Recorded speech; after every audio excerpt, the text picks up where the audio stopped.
heard this many times, and I know you have also heard this, and we heard it, and I think we didn't overlook, maybe we did, but we are always told that marry your friend. And now all of us think the people we married were our friends. But I think we need to demystify this whole story of friendship. What is it? How do we build friendships? And I know one of us, and a young person, was keen to tell us, is it okay to focus? Like to decide, I'm becoming your friend because my ultimate goal is to marry you. Is that how we look at it? Or do we actually want to build a friendship that then it interrupts us? We are like, oh my gosh, this whole time you have been here, I have never seen you. Oh my gosh, I want to be your wife. I want to be your husband. And I think that is what we were saying while we were preparing. We were just doing our things. So maybe we can just, again, just bring in this whole narrative about building friendships. How do we do it? How did we do it? What are the do's and don'ts with while at it? Let's have a conversation on that. Maybe you can start with, the way you're laughing. Kuna story. What's the story? Okay, so the interesting thing, as you've said, we thought it was very cliche when someone says, "Oh yeah, when you marry, make sure you marry your friend," right? Until 8 years into it, and looking back now, I'm reflecting on it. I'm like, there's a reason why when Paul says in Corinthians that when you get married, there'll be trouble. Okay, because what happens is life throws you a curveball, and we've been through many curveballs, as it were, with my wife here. Okay, so the reason why they say marry your friend is that when those things happen, and there've been several. So I'll speak to one. A couple of times in our 8-year journey, we've had job losses. Okay, so there's a point where both of us were not employed, and here you have a family, you've got bills to pay. So then what happens? Okay, so if I'd only married her because of how hot she looked, right? And here we are. Or the job she held. Oh yeah, or the job she held. Or maybe she had married me because she thought I would be the next CEO of the organization I was working for. So when the company folded and we are now back to the basics, it's actually that friendship that kept us going. Wow. Yeah. Wow. And what you're saying is deep, and I don't want you to go further. Yeah. Before you now, it's when you say now 8 years later, yes. you understand why that was an important aspect when it comes to living together. Yeah. I'm pleased to mention that just yesterday we turned 10 years. Congratulations to us. Congrats to... Yes, now that you say it, I see the friendship. And it's good that you're alluding to the need of being friends before actually getting into a conversation about courtship and getting married. So in our waiting and dating, again, I'll say the missed part was the friendship bit of it, because as it were, we're again so much fixated into each other that actually getting into a conversation about waiting and dating is very important to us, seeing the steps we missed. And again, alive to that part, I wouldn't say we were that good a friend before we got married. Yeah. We're keen on just ticking things that would wish on a partner as opposed to being actual friends. I would say the friendship has really formed and bonded inside of marriage. And again, brings us back to this conversation. Why go out there and tell people to really learn to wait, learn to date before they get married? Mm-hmm. And yeah, I want to interject. I want to agree with Anthony, because friendship just comes along. We do not pick friends. They just come along, and then at some point, which is now where we make a deliberate choice to now bring someone closely and perhaps now even grow to a more intimate level.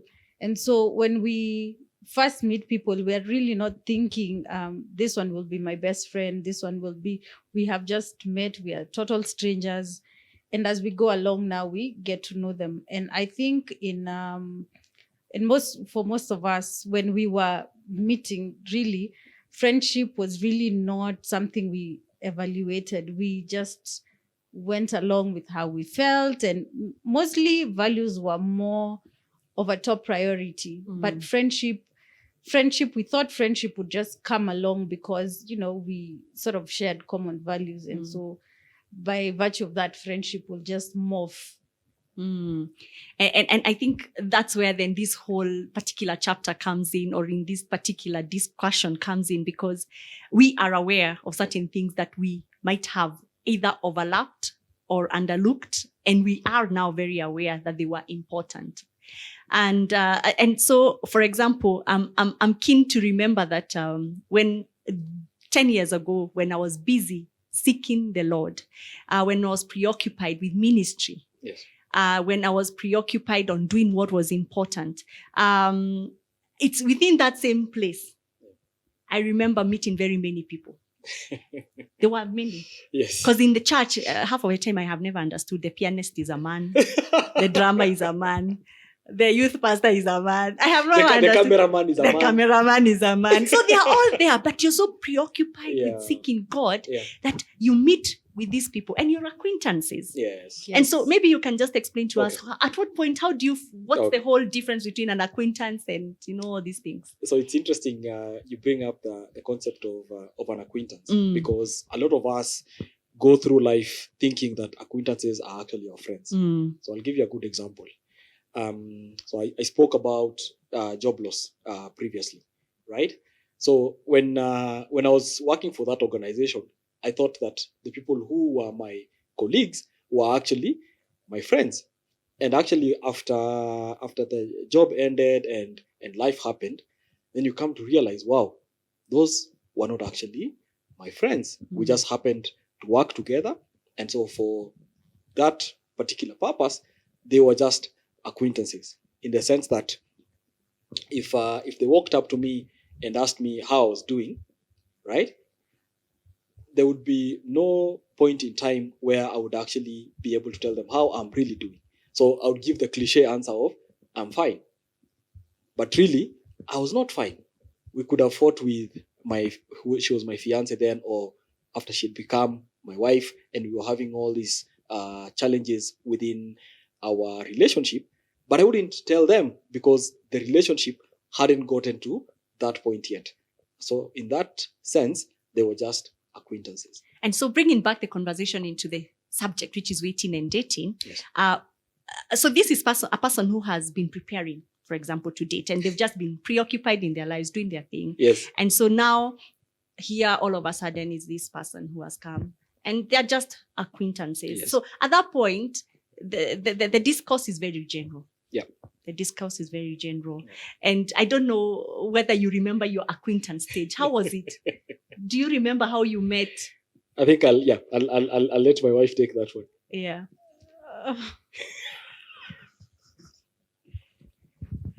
That looks like there's a real story. we well, as opposed to the formal setting that Dama you are in, where you were in the worship team, we actually met in a matatu. Okay. So total strangers happened to sit next to each other, and nothing personal, just got talking generally about everything, but nothing personal.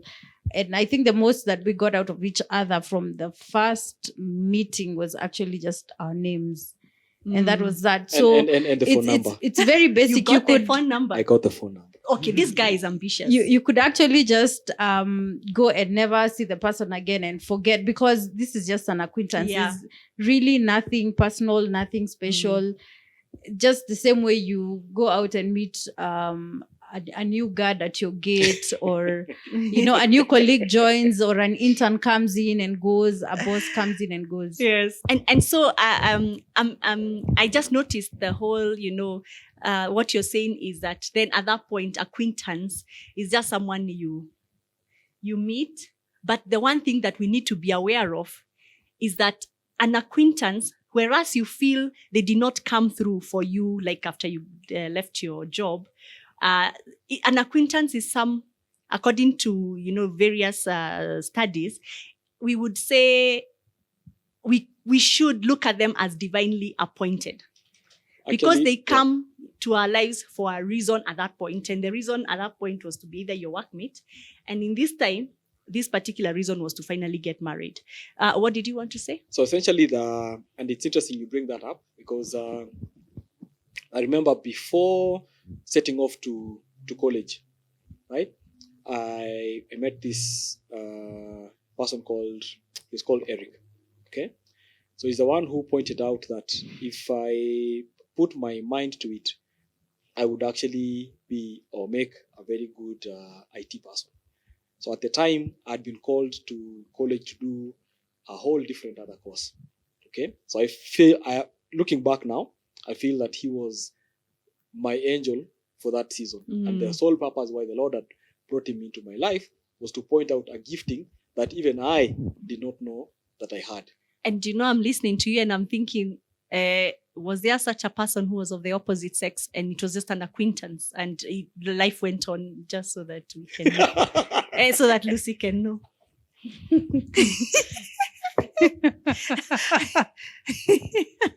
There was never. Oh, you are lying.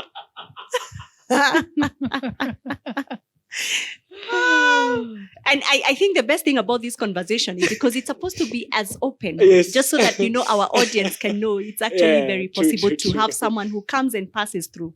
I think to your point, so there have been acquaintances that we served together in church, and at the time, I'd actually say they were within the. So I used to serve in the catering ministry. Okay. And I'm so sure you don't cook in your house. Exactly. So, story for another day. Yes. So the people who we served together with, and they inspired me on to this life of service, in the sense that much as now I'm not in the catering ministry, but their dedication towards service is the one that has really, looking back now, has really brought me to where I am now. And in the various aspects that I serve at church within the premarital counseling department has been as a result of the encouragement that they gave me when we were quite young at the time. Great. And it's very interesting when Lucy mentioned that your acquaintance was in a matatu, and then you were very ambitious. And I must say, you were very ambitious to just pick her number on the same day. But I know right after, for example, an acquaintance, and so you met in a matatu, you took her number, maybe you called her a few times. I have no idea. But I would like to see, how did it progress to a close friendship? Because you're married. So I'm sure you at some point were able to move from acquaintance to the next friendship. How did it move on? Actually, I want to throw Anthony under the bus. Yeah. Because what happens is when you're an acquaintance, it's easier to make the transition into a close friendship if you have the same kind of shared interests, right? And I would like Anthony to tell us about your hiking expeditions with Dama. Yeah. Okay. Were they hiking? Did you ever go for hikes? So the thing is, I remember the acquaintance stage of our relationship was in a meeting setup where he saw me, and when he saw me, he didn't see me. Interestingly, he tells me 10 years later. Yeah, I know. He didn't see me because I had a weave. Yeah. That's the reason. Now I have short hair. I love it. But he didn't see me then. But I know after almost 6 months of working in a project together, yes, the one time that he finally got into the casual friendship because of a common interest is when he caught me in a space where he felt I'm in an outdoor space. Yes. And maybe he can explain it, because at that point, whereas he had seen me in an acquaintance stage, we had been working a lot, doing many things, just dealing. It reached he became almost casual when he saw me in an outdoor setting. Before, he used to see me in a very closed office, professional setting. Yeah. And then all of a sudden he sees me in a very outdoor setting and he's thinking, whoa. And right there, the friendship shifted gear. Yes. And I could tell it because a few things happened in the outdoor setting that quickly told me something has changed. The gear has changed. And Anthony, you may remember when you were at Karura Forest. Maybe you can just describe at what point, what did you see, and why did you feel the need to shift gear from acquaintance? Because we were acquaintances for quite some time, and now you shifted the gear to casual. Let me just first of all put it this way. The easiest of versions to define friendships and more so acquaintances is that a majority of friends will always be acquaintances. Yeah. Marriage in itself is friendship. Mm. I'm not related to Damaris by blood. Yeah. I'm related to her by choice. Yes. I'm related to my children through blood. Yeah. So we're still friends. They're friends that I've been with before Damaris came into my space, and they're still there. So they're friends at a bigger level than acquaintance. On the ground, I just tell people and it's very easy to look at it this way. If you can't loan me, say 100 grand, 100K, without asking questions, if you don't have that person, Yeah. you can ask for like 100K without asking questions. Yeah. All those acquaintances. Yeah. And I'm not talking a bank. I'm not talking about a loan facility place. No, just a friend you'll call and say, hey, what's up? I need 100K. And they don't ask questions and say, okay, wacha nikutumie. The only thing they'll ask is, do you want it to the account or to M-Pesa? Yeah. Now, those are friends. Those are not acquaintances. But the rest, if you don't have any other person you can ask such, those are acquaintances. Just take it that way. And for me, I would not shy to say that even in that stage where we were at, and I really saw a different version of Damaris in the outdoors and just connecting with nature, I would still say we were still acquaintances. Okay. Yes. The flip, when it happens, none will tell you that now you're close friends. Aha. It's your actions, it's your undertakings, it's the number of times you're meeting to share life. Okay. Don't just have people you call to kill time. Okay. Yeah. There's killing time, just hanging out, and there's sharing life together. And I think, Anthony, to your point, I would compare it to physical fitness, right? If I'm working out, if I go to the gym and I hit the bars where I want to maybe puff my chest, right? So if I come back home and I've taken a shower, I don't see a difference. But if I keep doing that and consistently and over time, then I'll start seeing the results manifest themselves.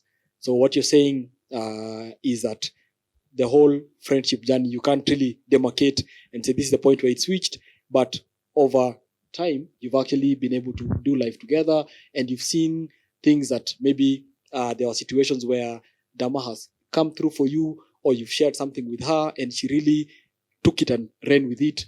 And so over time, you come to realize, wow, she's actually a very close friend of mine, right? Spot on. So out of your regular meetings at work, I believe that's where now the growth began.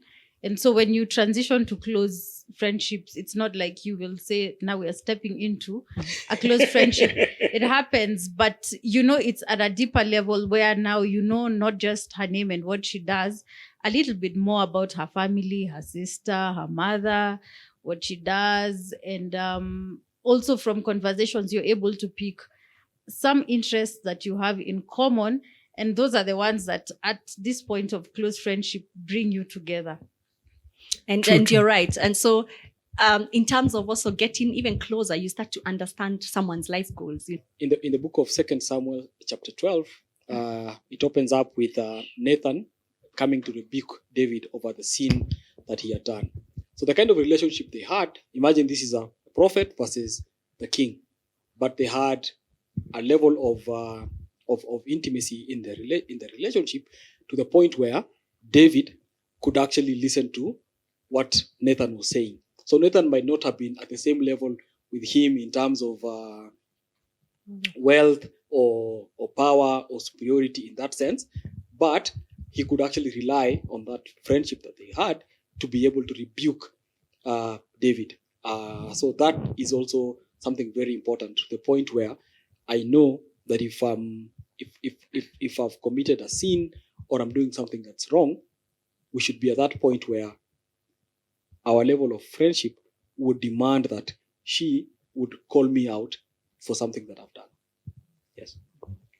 And what you're saying is something when you were just discussing, and it was something that came out, the whole issue about it being about the almost the difference between close and intimate being that within close, and maybe Lucy, you can bring that out. Within close, you find that there is issues of, for example, career and all that. But then when now it goes to intimacy and the whole issue about fellowship, and I know it's an issue that is key, particularly for believers, bringing out the whole fellowship aspect when it comes to a close friend. Maybe Lucy? I think before we get to the intimate level, let me first talk about the close friendship and fellowship. And this is where now it starts getting personal, where I talk a lot more about myself to the person, that to my friend now, this friend that I have now grown from acquaintance to close. And they may not direct my energies fully, but they could make suggestions just to be able to push me, okay? But now as you grow to intimate, the person has full rights over you, and they're able to keep you accountable. They're able to push you to achieve those goals. And remember, they have your best interest. So it has totally nothing to do with them, but they are serving. It's a way of serving. They are giving you their best just to help you achieve that which they want to achieve. And I like what you've just said. And I also love the analogy of fellowship. And I don't know whether, Stephen, you can bring out the whole concept of fellowship and how it comes in within friendship. So this would be the point where I can say I can have an acquaintance who is of a different religion from me. I can then have a close friend who is also of a different religion or a different persuasion, as it were. But the moment we now become into a close friendship leading up to fellowship, it actually means that we ascribe to the same values. It means that our thoughts on Christ being the center of our lives, and that in that we aspire to the same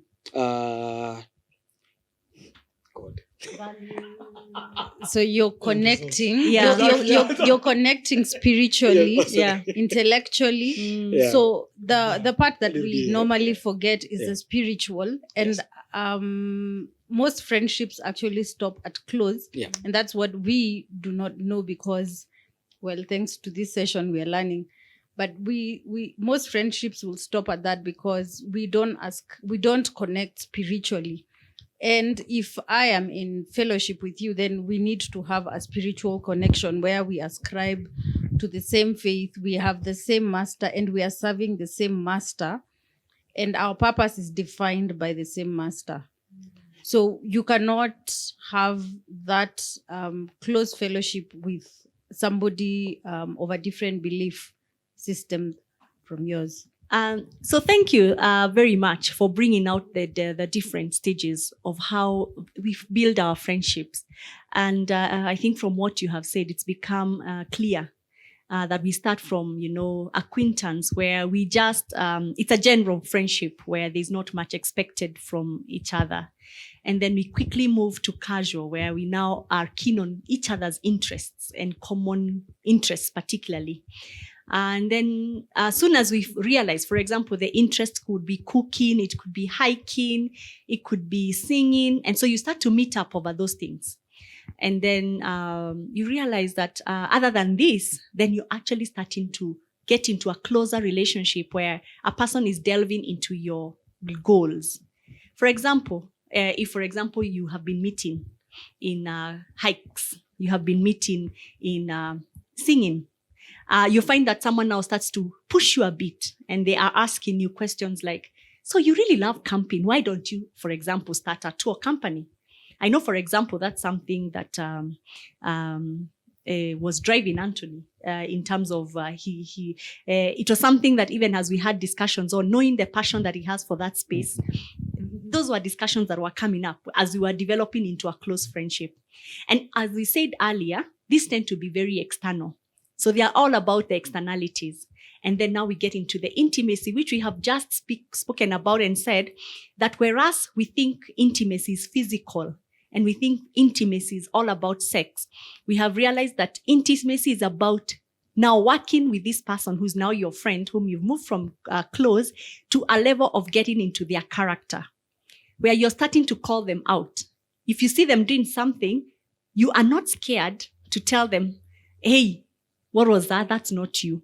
And that's what, for example, and I'm very happy about the example Steve gave about, David and Nathan, because they were just friends.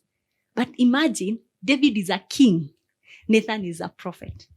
Now, at the point at which you decide you're going to go and tell a king that you did something wrong, going to Bathsheba, you really have to be close friends, then he won't kill you. Because those days it was, come to me, cross me, my friend, you're dead. So the fact that he knew he wouldn't be killed showed that they have a level of friendship that was not acquaintance, it was not casual, it was not close, it was very intimate. And so the fact that they could call out adultery, they could call out sexual immorality, that was big. And so I like that. And I don't know whether, is this where then also issues of asking very hard questions come in? And I don't know whether you can bring out some of these things, because I believe that when we are crossing through this path, by the time now you're reaching to intimacy, there are certain things you're starting to think. And is this where then the hard questions start to come out? And which are some of the hard questions that need to already be coming out in such a setting? So it's interesting you bring that up, because what happens is a lot of times, and I remember my wife telling me that when they were in primary school, they went for a trip to see the equator. And so it was such a low moment for her, or it was underwhelming, in the sense that the teacher just pointed at a board and said, "You are now on the equator." So there was no line to cross. And it's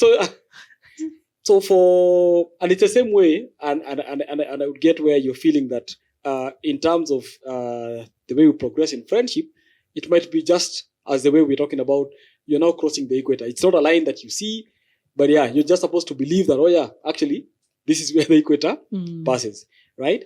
And so when it comes to the difficult questions, I can give you an example. So like for the longest time when we met, I had, in the typical Kenyan fashion, I started my master's, we had done the coursework, and then project work had stalled for X number of years, where X is a large number.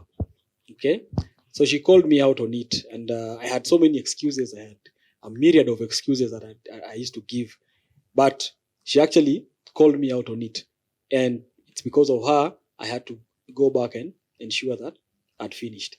But we had to have grown to that point where she felt secure to actually be able to call me out and not be afraid of the repercussions that would come with that, right? So I had we had grown to that level. Yeah, and maybe she can. Let me also point out that when you're at this intimate level, some of the questions you ask, some of the things that you probe are actually very uncomfortable, because they touch on character, they touch on personality, and no one really wants to feel attacked on that level. But it is out of love that you do this. It's for the good of the other person that you do this. And so this is why we are saying at this level of friendship, you are totally vulnerable. You're open to receiving and open to totally give your all for the good of this person. So, for example, if Steve was flirting, if he was flirting with an office mate, I should be able to actually point it out in a loving way. I should be able to point it out, and he needs to take it positively, because the Bible says, above all else, guard your heart. I am helping him guard his heart. So I am not at all attacking him, but I am helping him follow the path that he chose. Remember, he was self-aware prior to us meeting. So I am helping him stick to the path, stick to the goal, stick to the purpose. Anthony? Well, again, some of the things that we see showing up in different relationships are, again, just because of that, not asking those critical questions.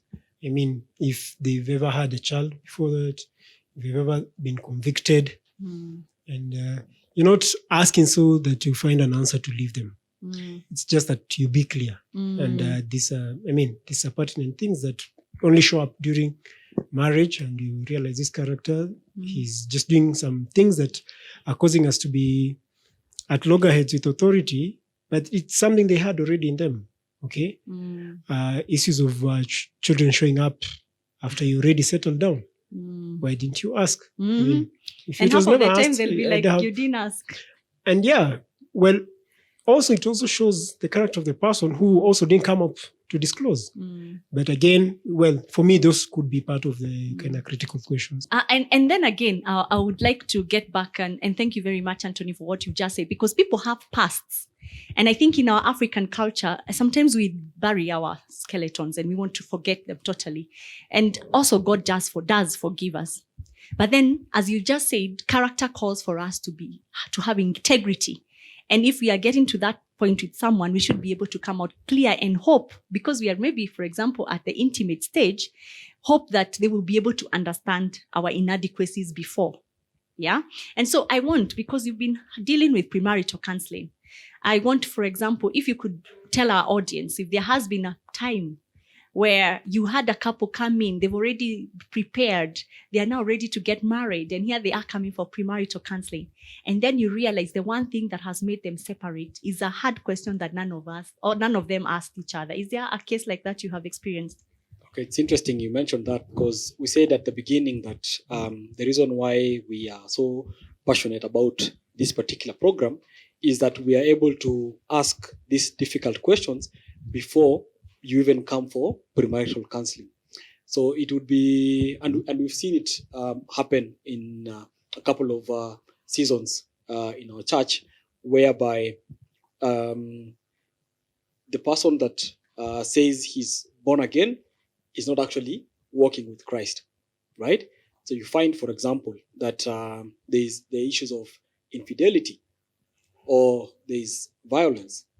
And so what most women have tended to do is to forgive and to hope that when they get married, he will change and that sort of thing.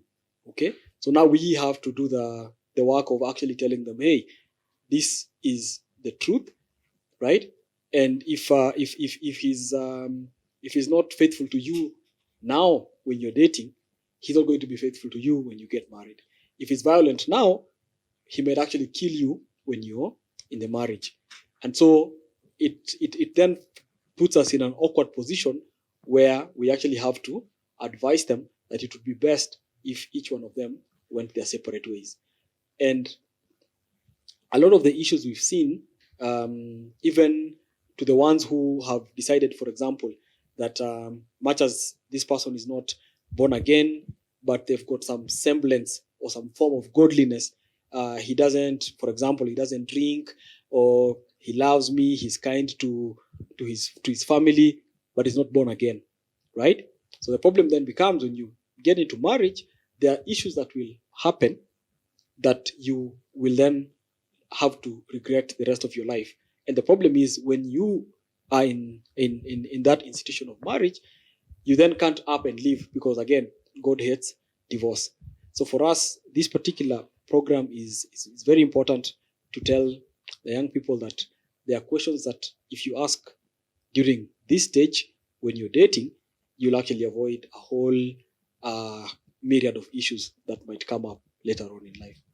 And maybe before we get to premarital counseling, let me point out that a lot of these things we have talked about, the different stages of friendship, these do not have to happen when you're dating. They could happen off the scenes. I mean, if you're in campus, what's the hurry? Take your time. The friendship list narrows down as you go higher, as you get to intimate. I mean, you'll probably find there's one or two people, and that's the point where you can decide, okay, perhaps this is the person I should date. But remember, you've done all the groundwork. You're self-aware. You have set your values. You have committed. Now you have met this friend. You have shared common values and goals, and your friendship has grown to this intimate level where you're actually building on each other, and that's a point where you should consider dating. Well, for some of these stages are skipped, maybe because of age, but at the back of our minds, we need to have this, that we need to be able to gauge at every step, what are we missing? Are we addressing issues at the level we are at in our friendship? Are we calling each other out at this intimate level? I cannot call Steve my best friend if I'm not really able to openly call him out.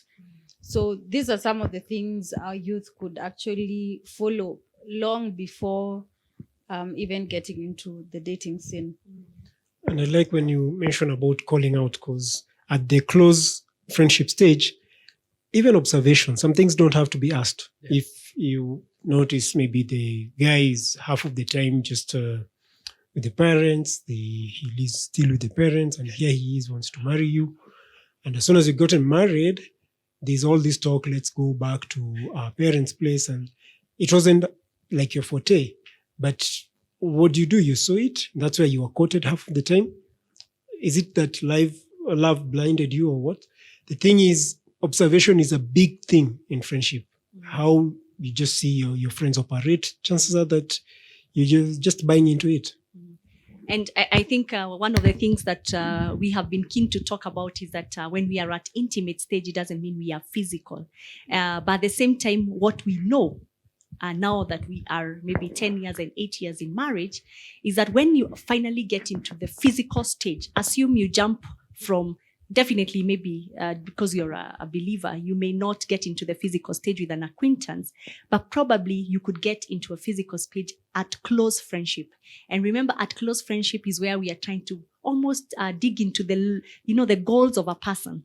So what happens is at that point, when you get a bit confused and the lust happens or something happens and you get physical, then you are unable to actually deal with the hard questions.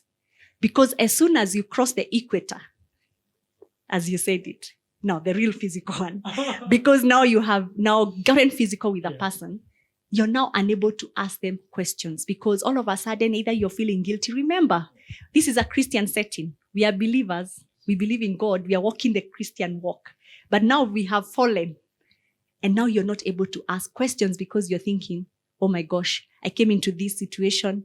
I was a friend. I told this person I'm born again. Here we are. We have lost our line. Now I can't even ask him questions because I feel guilty. And so what happens is that when the physical line is passed, every hard question you wanted to ask becomes very hard to ask. And so you now move to the next stage where, and this is going to be in the next session. And that's why I really look forward to all of you coming in to listen to the next session, which will be about how to kill the myths about mate finding. Because at that point, you feel because you have become physical, you're stuck to this person. Now you're stuck to this person, but at the same time, you're not asking them hard questions. And then you catch yourself in a marriage. Actually, when you get physical, there is no conversation because that's all that is in your mind. You meet, you get down to business, and you're out. So there will never be a chance where you will get to talk serious things. You will not discuss goals. Because goals are now shifted. And now this reminds me where we used to be told, go meet in public. And it used to be like, that's so old school. But imagine when you're in public in the green spaces, you're actually asking hard questions. Because at that point, you're not sleeping. At that point, you're thinking, someone could be watching. There's an under 18, there's above 75 watching. So you're very alert. And so you're actually having conversations. And so what you've said is very key. That conversations end. Now, when I see Anthony, my mind is like, whoa, just like yesterday, let's do this. So you never ever have real conversations. And so it's going to be very interesting as we get to the next session. And I really hope that out of this session and out of the panelists who have been very clear and who have also gone into their personal stories, that you as an audience have been able, for example, to understand very clearly when you feel ready to date. And the philosophical part of it is what our colleagues just said, that you are ready to date when you don't need to date. And we again emphasize the fact that we need to get into seeking the kingdom of God. We need to get preoccupied in the things of God. Because when we are busy doing his thing, he minds our business. He knows that your purpose is to one day get a mate. And so he'll make sure the mate comes, just like he did for Adam. And so we should not feel in a rush, because in his own perfect timing, it happens. And once then we were able to cross over to just understand the different ways of building friendships. And I hope you have been able to quickly see the difference in the different friendships. And whereas it's not an actual line that you cross, it's just the awareness of what you are trying to do as we move from one friendship to the last. We mentioned acquaintance, which was mainly a general setting where you know your friends. Then you get to casual, where you're starting to get to know more about the interests of the person. You have common interests, and so you're excited about it. Then you get to a close friendship, and in this case, you start to ask about the life goals of a person. You start to engage in that kind of a conversation. And maybe you can even be a motivator while at it. And the intimate part, which we have really discussed a lot, has definitely demystified that it's not about sex, and neither is it about physical. It's about the character. Working with the character of your friend, calling them out if you're feeling they're going out of their way, because by that time you know who they are. And at the same time, getting to know that if you're moving from that stage, then it is actually in the work of God. Because again, we are sitting from a believer's perspective, from a Christian perspective, and our core foundation is Jesus. Our core foundation is God. And so as we end, I just want a punchline from both Lucy. I want a punchline from Steve. I want a punchline from Anthony about today's discussion. What is it that they would feel? Because they are very passionate about this subject. What would they feel a person must not forget as we prepare for the next session next week, which will have different couples coming in to have a very heart interactive session. So Steve, a punchline. So instead of focusing on looking for that friend, you should try to be that friend. So work on yourself so that by the time you meet that other person, you'll be ready for them. That's perfect. Anthony? For me, it's just to know that marriage is a friendship. So you have to work on the friendship first before thinking about the marriage. Thanks.